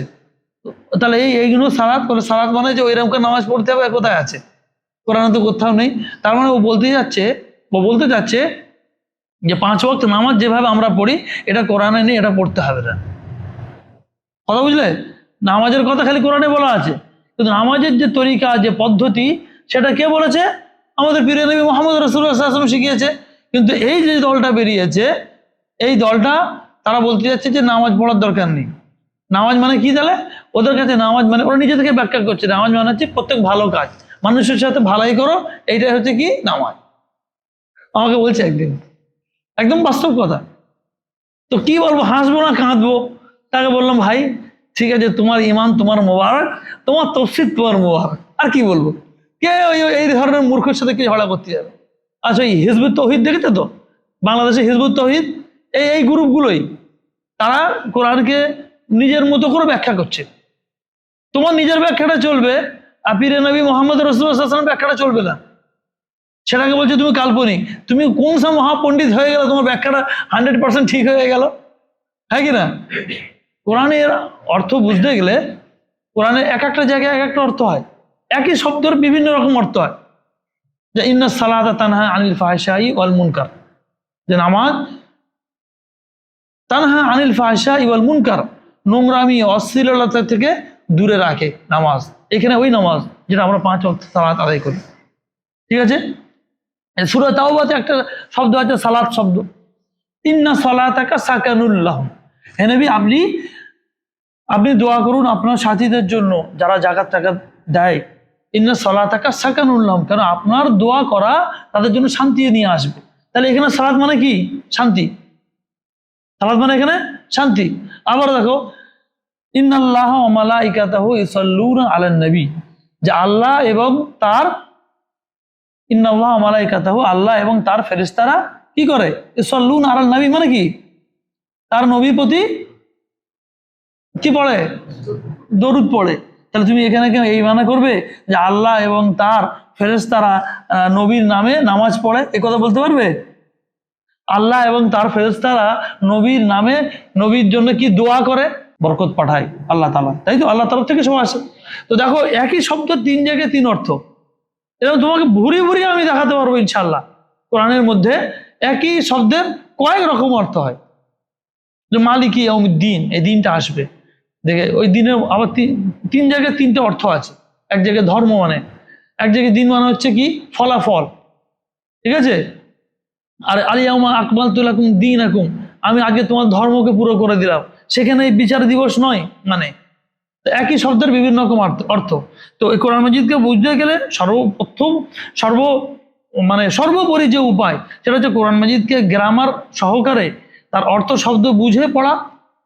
নিজে নিজে বুঝতে গেলে এটা একটা ভালো উপায়, নিশ্চয়ই সবচেয়ে উত্তম উপায়, যেটা আলেমরা আমরা করে, আমরা ক্ষুদ্র বান্দারা এটা চেষ্টা করি, ঠিক আছে?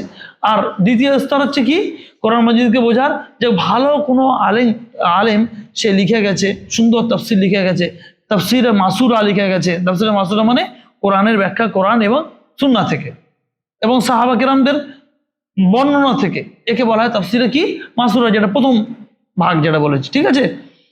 এইটার মধ্যে যদি আমরা এইটা যদি আমরা পড়ি, তাহলে সবচেয়ে আমাদের জন্য ইমানের নিরাপদ এই তাফসিরের যে 3টে ভাগ বললাম, এই তাফসিরের এই ভাগটা, যে ভাগটা আমরা পড়লে আমাদের ইমান নিরাপদ থাকবে, আমাদের আকীদা নিরাপদ থাকবে, কেউ আমাদেরকে গুমরাহ করতে পারবে না, সেটা কোনটা? তাফসিরে মাসুরাটা। আর তাফসিরে গায়রে মাসুরা সম্পর্কে খোদ আল্লাহ নবী বলেছেন যে ইহুদি খ্রিস্টানদের কথা তোমরা সত্যও বলো না, মিথ্যাও বলো না, তাই তো। আর যেটা তাফসিরে আকল বির রায়, যেটা হচ্ছে বিবেক বুদ্ধি দ্বারা তাফসির করা, তার মধ্যে কিছু ভালো দিক আছে। আর সাথে কোরআনের বিধি নিষেধগুলো যদি নিজে থেকে বুঝতে যায়, তাহলে কিন্তু আমি চূড়ান্তভাবে গুমরাহ হয়ে যাব, তাই তো নাকি? এইটা আমাদের এই তিনটা তাফসিরের ভাগ আমাদেরকে জানতে হবে। জানার পরে কোনটা তাফসিরে মাসুরা তার খোঁজ করতে হবে, খোঁজ করতে হবে যে কোন আলেম তাফসিরে মাসুরা লিখেছে, সেই তার খোঁজ করতে হবে, ঠিক আছে? তারপরে তাফসিরের সম্পর্কে এই বুনিয়াদি কথাটা জানার পরে আরেকটা বুনিয়াদি কথা জানতে হবে তাফসির সম্পর্কে, যে এই তাফসির, এই কোরআন মাজিদ কাদেরকে সামনে রেখে অবতীর্ণ হয়েছে, কাদের উপরে অবতীর্ণ হয়েছে। কেন ভুরি ভুরি দেখা যাবে যে ও বলবে কোরআন যে ওর আকীদা গন্ডগোল, ওর ঈমান গন্ডগোল বলবে, তাহলে সেই ব্যক্তিগুলো কারা, তাদেরকে সামনে আনতে হবে। তো সেই ব্যক্তি হচ্ছে কি, 4 ধরনের লোকেদের কথা বলা আছে কোরআনের মধ্যে।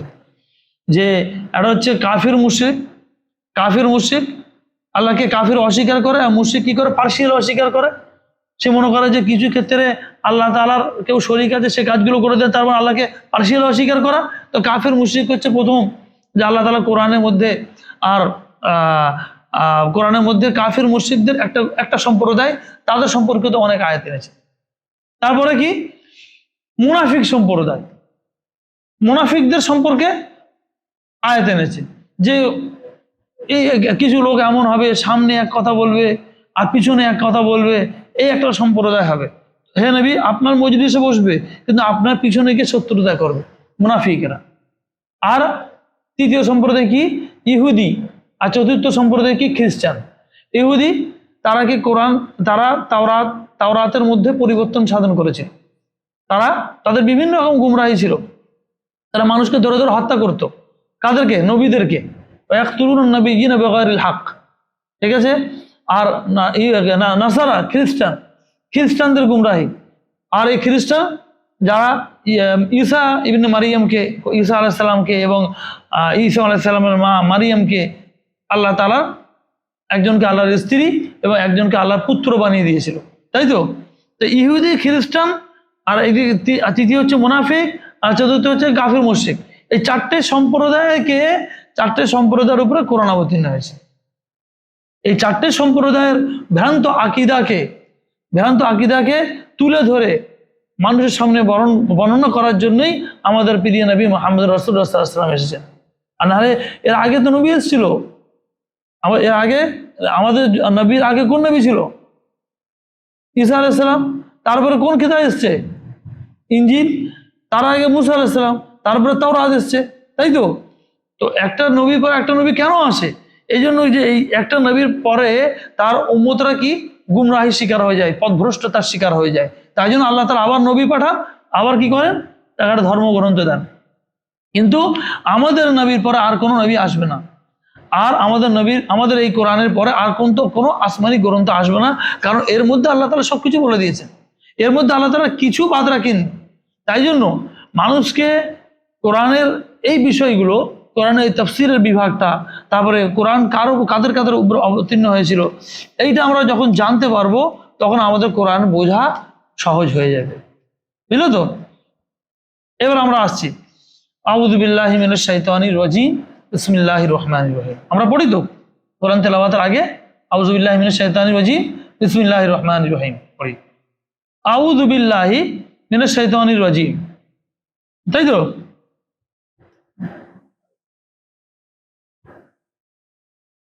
আউযু বিল্লাহ, দেখো কোরআন পড়ার আগে সর্বপ্রথম যে কাজটা আমাদের করতে হবে কি, আউযু বিল্লাহ পাঠ করতে হবে। একে তাআউযু বলা হয়, তাই তো।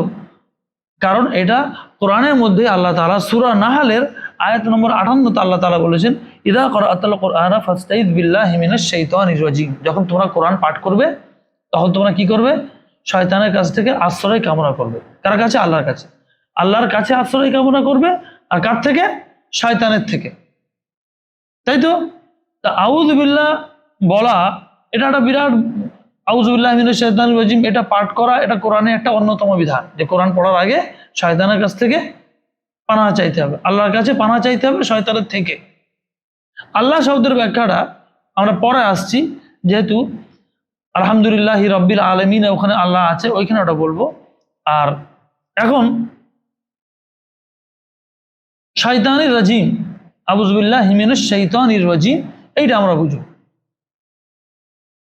মানে শয়তান আর রাজিম এই দুটি শব্দটা এখানে জানবো। তারপরে আল্লাহটা আমরা শেষে, আমরা এর পরেই পড়ছি আলহামদুলিল্লাহি রব্বিল আলামিন, যখন আল্লাহর ব্যাখ্যাটা তখন পড়বো। আর শয়তানির রাজিম এই শব্দটা আমাদেরকে বেশি বেশি করে জানা দরকার। আর তারপরে আউযুবিল্লাহ পাঠ করার কি উপকারিতা, এবং প্রত্যেক নবী দেখবে যে প্রত্যেক নবী কিন্তু তারা আউযুবিল্লাহ পাঠ করেছে বিভিন্ন ক্ষেত্রে। কোরআনের মধ্যে এই ঘটনা বিভিন্ন উল্লেখগুলো এসছে। আউযুবিল্লাহ পাঠ করার সবচেয়ে বড় ফায়দা হচ্ছে, কোরআনে ওই আয়াতের সূরা নাহালের 58 নম্বর আয়াত, 98 নম্বর আয়াতের পরে 99 নম্বর আয়াতে বলা হয়েছে ইন্নাহু লাইসা লাহু সুলতানুন আলাল্লাযীনা আমানু ওয়া আলা রাব্বিহিম ইয়াতাওয়াক্কালুন, যে যারা এই যখন আউযুবিল্লাহ পাঠ করবে তখন তখন আল্লাহ তাআলার তরফ থেকে এমন ঢাল এসে যাবে যে শয়তানের ফাঁদ ফন্দি, শয়তানের জাল তাদের উপর কাজ হবে না। ইন্নাহু লাইসা লাহু সুলতানুন আলাল্লাযীনা আমানু ওয়া আলা রাব্বিহিম ইয়াতাওয়াক্কালুন, নিশ্চয়ই শয়তানের ফন্দি তাদের উপরে কাজ হবে না, শয়তানের জোর চলবে না তাদের উপরে যারা ঈমান এনেছে আর যারা নিজেদের রবের প্রতি ভরসা রাখে। শয়তানের জোর তাদের উপরে চলবে না। আর কাদের উপরে শয়তানের জোর পরে চলবে? সূরা নাহলের 100 নম্বর আয়াতে বলা হয়েছে ইন্নামা সুলতানুহু আলাল্লাযীনা ইয়াতাওয়াল্লাউনাহু ওয়াল্লাযীনা হুম বিহি মুশরিকুন, নিশ্চয়ই শয়তানের শক্তি, শয়তানের জোর চলবে কাদের উপরে? যারা শয়তানকে বন্ধু মনে করে, শয়তানকে বন্ধু মনে করে, ওয়াল্লাযীনা হুম বিহি মুশরিকুন, আর যারা যারা আল্লাহর সাথে শিরিক করে, যারা আল্লাহর সাথে শিরিক করে, যারা শয়তানকে বন্ধু মনে করে। শয়তানকে কে বন্ধু মনে করে? প্রত্যেক মুসলমান চাই যে আমি ভালো থাকবো, শয়তানকে বন্ধু মনে করবো কি? প্রত্যেক মুসলমান চাইতো যে আমি শয়তানকে বন্ধু বানাবো না, আমার আখিরাত খারাপ করে দেবে, তাই তো নাকি? কিন্তু মুখে বললে কি হবে? হবে না। কারণ শয়তান যে কথা, যে বিধানগুলো আল্লাহ তাআলা দিয়েছেন সেই বিধানগুলো ফলো না করাই হচ্ছে কি? শয়তানের সাথে বন্ধুত্ব করা। আল্লাহ তাআলা কি বলেছেন? ব্যভিচার করবে না। কেউ যদি ব্যভিচার করে তাহলে সে যতই ভাবুক না কেন শয়তান আমার শত্রু, শয়তান আমার আখিরাত খারাপ করে দেবে, কিন্তু তার এই বলাই শুধু সাধ নয়, তার বলাটাই শুধু যথেষ্ট নয়, বরং তার আমলটা কি? শয়তানের বন্ধুর সাথে আমল হলো, শয়তানের সঙ্গে বন্ধুত্ব করা হলো, তাই তো নাকি? 5 ওয়াক্তে নামাজ পড়ার কথা আল্লাহ তাআলা বলেছে, কিন্তু 5 ওয়াক্তে নামাজ পড়ে না। তা আর সে মনে করে যে না আমি শয়তান আমার সত্যি, শয়তান আমার শত্রু, আর শয়তান আমার আখিরাত খারাপ করে দিতে পারে, আমি শয়তানের সঙ্গে বন্ধুত্ব করব না। কিন্তু তার কাজটা কি হচ্ছে? বন্ধুত্ব করার মতোই কাজ হচ্ছে, তাই তো নাকি? কোরআনে এসেছে ইন্নাল মুবাযযিরিনা কানু ইখওয়ানাশ শায়াতিন, যারা ফুজুল খরচি করে তারা শয়তানের ভাই, তাই তো? আসে ফুজুল খরচি করছে, ঠিক আছে, আসে মনে করছে না শয়তানকে তো আমি তো বন্ধু বানাইনি, তার কাজটা তো শয়তানের কাজ, হ্যাঁ কি না ভাই? কাজটা যদি শয়তানের কাজ হয়, আর মুখে সে যতই বলুক না কেন আমি শয়তানকে তো আমি বন্ধু বানাইনি, তাহলে কি? তার মুখে শুধু দাবি করাই হলো, কাজের কাজ কিছু হলো না। কাজের কাজ কিছু করতে হলে কি করতে হবে? তাকে পরিপূর্ণ ঈমান আনতে হবে, আল্লাহর প্রতি ভরসা করতে হবে, আল্লাহর দেওয়া এই যে কোরআনের বিধানকে ফলো করতে হবে, তখনই তার সাথে শয়তানের শত্রুতা হবে। আর শয়তানের সাথে শত্রুতা না করতে পারলে সে দুনিয়ার জীবনে লাভবান হতে পারবে না। এই কথাই আল্লাহ তাআলা বলেছেন যে শয়তানের জোর তাদের উপরে চলবে যারা শয়তানকে বন্ধু মনে করে আর যারা আল্লাহর সাথে শিরিক করে, ঠিক আছে? শয়তান তাদেরকে গিলে খেয়ে ফেলবে। তারপরে দেখো এই পরে আউযুবিল্লাহ, প্রত্যেক নবী কিন্তু দেখা যাচ্ছে যে কোনো না কোনো ক্ষেত্রে তারা আউযুবিল্লাহ পাঠ, তাদের কাছেও আউযুবিল্লাহ পাঠের বিধান ছিল, যেটা আমরা কোরআনের বিভিন্ন আয়াত দ্বারা জানতে পারি। যেমন সূরা হুদে দেখো এসছে নূহ আলাইহিস সালামের ঘটনা। নূহ আলাইহিস সালাম যখন তার ছেলেকে সে বন্যা থেকে বাঁচাতে যায়, বিশাল প্লাবন হয়, তখন তার ছেলে কাফের হয়ে থাকে, মুশরিক হয়ে থাকে, তখন তার ছেলে কি করতে যায়? তার ছেলে তার বাপকে বলে যে না আমি ওই পাহাড়ে চলে যাব, আমি আর ডুববো না। তখন ওর বাপ বলে যে চলে আয়, নাহলে তুই ডুবে যাবি, আজকে লা আসিমাল ইয়াউম, আজকে কেউ বাঁচতে পারবে না। তখন তার ছেলে নূহ আলাইহিস সালামের কথা শোনে না, সে তখন দূরে চলে যায়। চলে যাওয়ার পরে তখন যখন এবার পুরো ডুবে যাচ্ছে, পুরো দুনিয়া ডুবে যাচ্ছে, তখন নূহ আলাইহিস সালাম দোয়া করে। নূহ আলাইহিস সালাম দোয়া করে আল্লাহর কাছে, আল্লাহ আমার ছেলেকে বাঁচিয়ে নাও, আল্লাহ আমার ছেলেকে বাঁচিয়ে নাও। তখন আল্লাহ তাআলা তাকে ভৎসনা করে। আল্লাহ তাকে ভৎসনা করে কি বলে যে খবরদার তুমি ওর জন্য দোয়া করতে পারবে না, ইন্নাহু লাইসা মিন আহলিক, কারণ ও তোমার ফ্যামিলির মধ্যে না। যে কুফর করলো, যে শিরক করবে, তখন সাথে তোমার সম্পর্ক ছিন্ন হয়ে গেল। ঠিক আছে, এইবার তখনই নূহ আলাইহিস সালাম তার ভুলটা বুঝতে পারে, আর তার ভুলটা বুঝতে পেরে এই কথা বলে, ইন্নী আউযু বিকা আন আসআলাকা মা লাইসা লি বিহি ইলম, ক্বালা রাব্বি ইন্নী আউযু বিকা আন আসআলাকা মা লাইসা লি বিহি ইলম ওয়া ইল্লা তাগফিরলি ওয়া তারহামনি আকুম মিনাল খাসিরিন। হে আমার রব, আমি তোমার কাছে পানাহ চাই, আশ্রয় চাই। যে আমি তোমার কাছে দাবি চাচ্ছিলাম, সে দাবি আর চাচ্ছি না, সে দাবি থেকে আমি পানাহ চাচ্ছি। আমার যে জ্ঞান নেই, সে জ্ঞান থেকে আমি পানাহ চাচ্ছি, আশ্রয় কামনা করছি। ওয়াইল্লা তাগফিরলি ওয়া তারহামনি আকুম মিনাল খাসিরিন, যদি তুমি আমাকে ক্ষমা না করো, আমার প্রতি যদি দয়া না করো, তাহলে আমি কিন্তু কি হয়ে যাব, ক্ষতিগ্রস্তদের মধ্যে হয়ে যাব।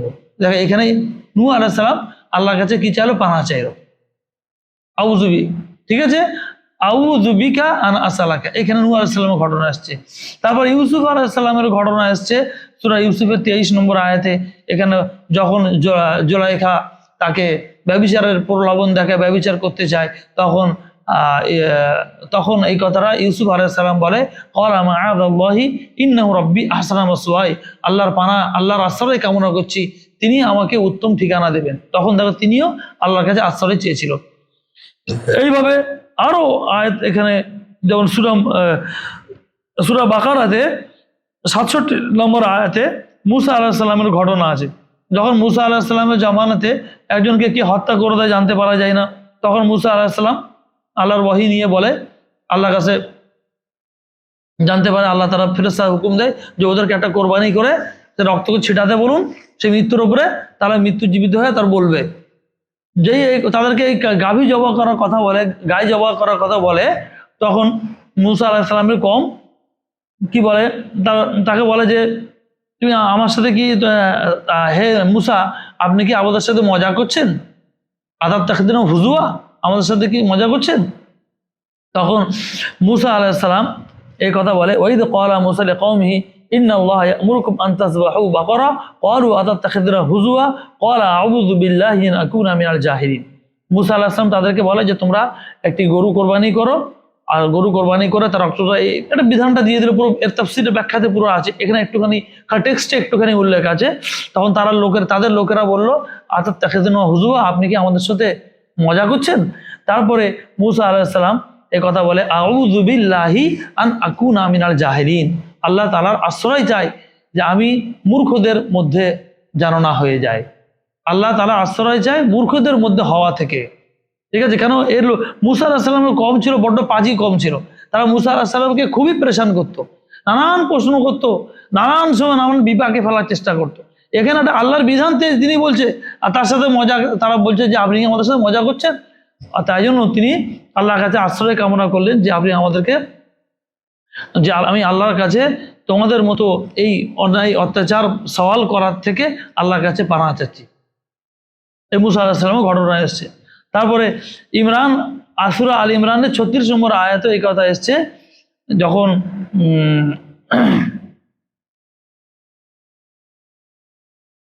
এই আয়াতটা সূরা আল ইমরানের 36 নম্বর আয়াতে, ফালাম্মা ওয়াদাআতহা ক্বালাত রাব্বি ইন্নী ওয়াদাআতুহা উনসা ওয়াল্লাহু আ'লামু বিমা ওয়াদাআত ওয়া লাইসা যাকারু কাল উনসা ওয়া ইন্নী সাম্মাইতুহা মারইয়ামা ওয়া ইন্নী উইযুহা বিকা ওয়া যুররিয়াতাহা মিনাশ শাইতানির রাজীম। অতঃপর সে যখন সন্তান প্রসব করলো আর বলল, হে আমার রব, নিশ্চয়ই আমি প্রসব করেছি কন্যা, আর আল্লাহই ভালো জানেন যে প্রসব করেছে সে সম্পর্কে, আর পুত্র সন্তান কন্যা সন্তানের মতো নয়, নিশ্চয়ই আমি তার নাম রেখেছি মারিয়াম, আর নিশ্চয়ই আমি তাকে আর তার সন্তানদেরকে বিতাড়িত শয়তান থেকে আশ্রয় দিচ্ছি। কথা বলছে, ইন্নী আইযুহা বিকা ওয়া যুররিয়াতাহা মিনাশ শাইতানির রাজীম, নিশ্চয়ই আমি তাকে আর তার পুরো বংশধরদেরকে শয়তানের কাছ থেকে আশ্রয় চাই। দেখো এখানেও দেখো আউযুবিল্লাহ পড়ার বিধান। তো এই 4-5টা আয়াত দ্বারা এইটা প্রমাণ হচ্ছে যে কোরআন মাজিদ শুরু করার পূর্বে আউযুবিল্লাহ পড়াটা একদম অত্যন্ত জরুরি, যেটা সূরা নাহলের আয়াত দ্বারা প্রমাণ করা হয়েছে, ফাস্তাইয বিল্লাহি মিনাশ শাইতানির রাজীম ইযা ক্বারাতাল কোরআন, যখন তোমরা কোরআন পড়বে তখন তোমরা আউযুবিল্লাহ পাঠ করবে। তাই তো? আউযুবিল্লাহ পড়ার বিধান। আর যখনই আউযুবিল্লাহ পড়ছে, আউযুবিল্লাহ পড়ার পরে দেখা যাচ্ছে বিভিন্ন বরকত নেমে আসছে, বিভিন্ন বরকত নেমে আসছে। যেমন নূহ আলাইহিস সালামকে, যখন নূহ আলাইহিস সালাম ওই কথা বলল, তখনই আল্লাহ তাআলা তার প্রতি শান্তি রহমত বর্ষণ করলো এবং তার দোয়া কবুল করে নিল। যা ছেলের জন্য তিনি সুপারিশ করেছিল, তার সুপারিশটাকে আল্লাহ তাআলা নস্যাৎ করে দিয়ে তাকে বলেছিল যে এরকম ধরনের আমার বিধানে এটা নেই, আমার বিধানে যতই নবীর পুত্র হোক না কেন, সে যদি কুফরি করে, শিরকি করে, তাহলে আমার বিধান লা তাবদীল আলি কালিমাতিল্লাহ, আল্লাহর বিধানে পরিবর্তন নয়। আল্লাহ তাআলা ওয়াদা করে বসে আছে যে শিরক করবে তাকে আল্লাহ তাআলা জান্নাতকে তার উপরে হারাম করে দিয়েছে, যে কুফর করবে সে জাহান্নামে যাবেই যাবে, চাই নবীর আওলাদ হোক না কেন, তাই না? তো নূহ আলাইহিস সালামের ক্ষেত্রে যখন মানা করে দিল, তখন তিনি আল্লাহর কাছে দোয়া করলেন, আল্লাহ আমার ভুল হয়ে গেছে, মাফ করে দাও। তখন আল্লাহ তাআলা তার পরিবর্তে তার দোয়া কবুল করলেন এবং তাকে শান্তির সাথে জমিনে নামার অনুমতি দিয়ে দিলেন। ঠিক আছে? এদিকে মুসা আলাইহিস সালাম যখন ইউসুফ আলাইহিস সালাম যখন দোয়া করলেন জোলাইখার কাছ থেকে, এই নারীদের ছলনা থেকে বাঁচার জন্য আল্লাহর কাছে দোয়া করলেন, তো আল্লাহ তাআলা তার দোয়া কবুল করলো আর আল্লাহ তাআলা তাকে কি করলো? রাস্তা দেখিয়ে দিল। সংক্ষিপ্ত বললাম আর কি, রাস্তা দেখিয়ে দিল, তাই না? আল্লাহ তাআলা আশ্রয় কামনা করে ফায়দা কি হলো? আল্লাহ তাআলাকে রাস্তা দেখিয়ে দিল, ব্যভিচার থেকে তাকে আল্লাহ বাঁচিয়ে নিল, তাই তো? তারপরে মুসা আলাইহিস সালামের ঘটনা, মুসা আলাইহিস সালাম যখন তার কওমের লোকেদেরকে বললো, তোমাদের মতো মূর্খ লোক আর ক্ষতিগ্রস্ত লোকেদের আমি দল হতে চাই না, আমি আল্লাহর পানাহ চাই। তারপর আল্লাহ তাআলা তাদের একটা একটা করে কিভাবে কোরবানি করতে হবে, গরু কোরবানি করতে হবে, পদ্ধতিটা তাকে মানে সমাধানটা তাদেরকে বলে দিলেন। আউযুবিল্লাহ পড়া কি ফায়দা হলো, তাই তো? এইদিকে এইভাবে দেখা যাচ্ছে যে প্রত্যেক নবী কিনা কোনো না কোনো ভাবে আউযুবিল্লাহ পাঠ করেছে। এই আয়াতগুলো দ্বারা, এতগুলো আয়াতগুলো এটা প্রমাণ হচ্ছে। তা আমাদেরকেও তাই জন্য আউযুবিল্লাহ পড়তে বলা হয়েছে। আর আউযুবিল্লাহ মানে কি? আশ্রয় কামনা করা। কার কাছে আশ্রয় কামনা করা? আল্লাহ রাব্বুল আলামিনের কাছে আশ্রয় কামনা করা। আর আল্লাহর ব্যাখ্যাটা পরে আসছি, তারপরে শয়তানের রাজিম ব্যাখ্যাটা আসছি। শয়তান কি? শয়তান কথাটার অর্থ কি? শয়তান কথাটার অর্থ হচ্ছে আরবি শব্দ সাতানুন, সাতানা এস্তুনু। সাতানুন মানে হচ্ছে দূর হওয়া, আর সাতানা মানে শয়তান মানে হচ্ছে কি? যে অনেক দূর হয়ে গেল, দূরত্ব বজায় রাখলো। দূর হয়ে গেল মানে যে আল্লাহর বিধান, আল্লাহকে অমান্য করলো, আল্লাহর বিধান থেকে অমান্য করে সে দূর হয়ে গেল। শয়তান আল্লাহ তাআলার যে বিধান অমান্য করেছিল, সে বিধানটা কি? আদম আলাইহিস সালামকে সিজদা করা, তাই তো নাকি? আদম আলাইহিস সালামকে সিজদা করে যে বিধান অমান্য করলো, অমান্য করাতে সে কি করলো? দূর হয়ে গেল। আর আর রাজিম, আর রাজিম মানে অর্থ কি? রাজিম মানে অর্থ হচ্ছে যে বিতাড়িত। আর রাজিম মানে অর্থ হচ্ছে বিতাড়িত। শয়তান যখন আল্লাহ তাআলার কথা না শুনে আল্লাহর কথা অমান্য করলো, তখন তাকে আল্লাহ তার দরবার থেকে বললো, যা, তুই আমার দরবার থেকে বেরিয়ে যা, আমার দরবার থেকে বেরিয়ে যা। আল্লাহ তাআলা তাকে কি করলো? জান্নাত থেকে নামিয়ে কোথায় দিল? দুনিয়াতে নামিয়ে দিল। শয়তানকে নামিয়ে দুনিয়া থেকে, আর জান্নাত থেকে নামিয়ে দুনিয়া দিয়ে দিল। কোরআনে এই ঘটনা 3-4 জায়গায় এই ঘটনা বর্ণনা হয়েছে। আর শয়তান কে ছিল? শয়তান ছিল জিনদের সর্দার। আর সে ফেরেশতাদের কাছে, সে এত ইবাদত করেছিল যে ফেরেশতাদের সাথে তার আসর হয়ে গেছিল। ফেরেশতাদের সাথে বসতো, আল্লাহর দরবারে বসতো। ঠিক আছে? তার সূরা কাহফের 50 নম্বর আয়াতে এই কথা বলা আছে যে ওয়াইদ কুলনা লিল মালাইকাতি ইসজুদু লি আদম ফাসজাদু ইল্লা ইবলিস। যখন ফেরেশতাদেরকে সিজদা করতে বলা হয় আদমকে, তখন তারা সকলেই সিজদা করে, কিন্তু কে সিজদা করে না? ইবলিস সিজদা করে না। আর সে ছিল কি? কানা মিনাল জিন, সে ছিল জিনদের মধ্যে হতে একজন। আর ফাফাসাকা আন আমরি রাব্বিহি, সে তার রবের আইন অমান্য করে, রবের নির্দেশ অমান্য করে। আফাতাত্তাখিযুনাহু ওয়া যুররিয়াতাহু আউলিয়া মিন দুনি ওয়া হুম লাকুম আদুউন বিসালিজ জালিমিনা বাদালা। এবার লোকেদেরকে সম্বোধন করে আল্লাহ তাআলা বলছেন, তোমরা কি তাকে এবং তার বংশধরকে, শয়তানকে এবং শয়তানের বংশধরকে তোমরা কি বন্ধু রূপে নেবে আমাকে ছাড়া? মিন দুনি, আমাকে ছাড়া। ওয়া হুম লাকুম আদুউন, অথচ তারা তোমাদের শত্রু। কারা? শয়তান। শয়তান এবং শয়তানের বংশধররা কাদের শত্রু? আমাদের শত্রু। মানুষকে আল্লাহ তাআলা বলছেন, তোমরা কি শয়তানকে বন্ধু রূপে নেবে? বিসাল জালিমিন বাদালা, জালিমদের জন্য এটা কত মন্দ বিনিময়। তো শয়তান কি? শয়তান হচ্ছে আমাদের বহুত বড় শত্রু।